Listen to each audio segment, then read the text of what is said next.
Chỉ là tình cờ trong phone anh có tin một tin nhắn, nhưng anh nào có quen. Người ơi anh gọi phone mà chẳng ai trả lời.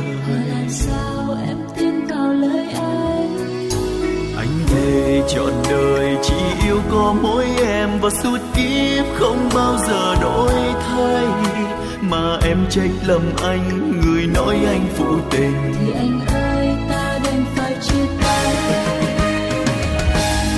Bởi chỉ vì một dòng tin mà em nỡ nói ra lời chua cay xót xa trên đầu môi. Vì anh không đáng tin, vì anh gian dối em, hay vì em cứ giận hờn vô cớ. Hãy tin anh một lần thôi, đừng giận anh nhé em, đừng chia tay để anh đau thật đau. Dòng tim trong máy anh, người ta lỡ nhắn qua chỉ nhầm thôi, xin em đừng hoài nghi. Người ơi anh chỉ yêu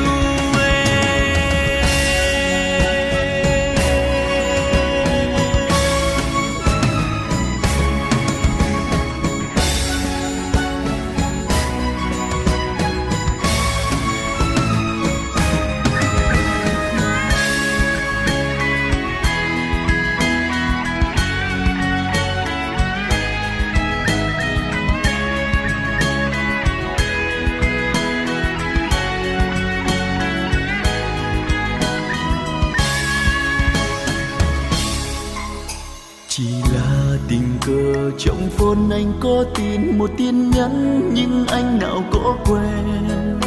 Người ơi anh gọi phone mà chẳng ai trả lời. Tại sao em tin vào lời anh thề trọn đời chỉ yêu có mỗi em, và suốt kiếp không bao giờ đổi thay.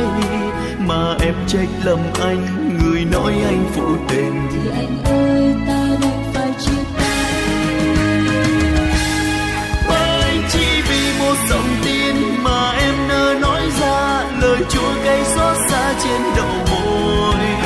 Vì anh không đáng tin, vì anh gian dối em, hay vì em cứ giận hờn vô cớ.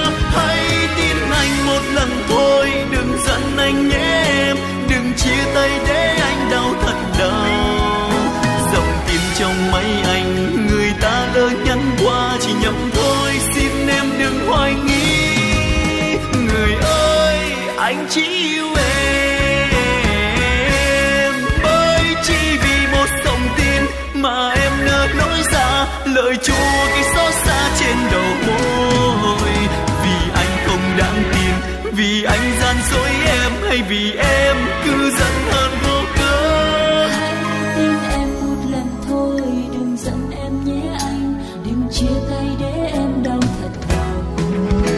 Dòng tin trong máy anh, người ta lỡ nhắn qua chỉ nhầm thôi, xin em đừng hoài nghi. Người ơi anh chỉ yêu mình em.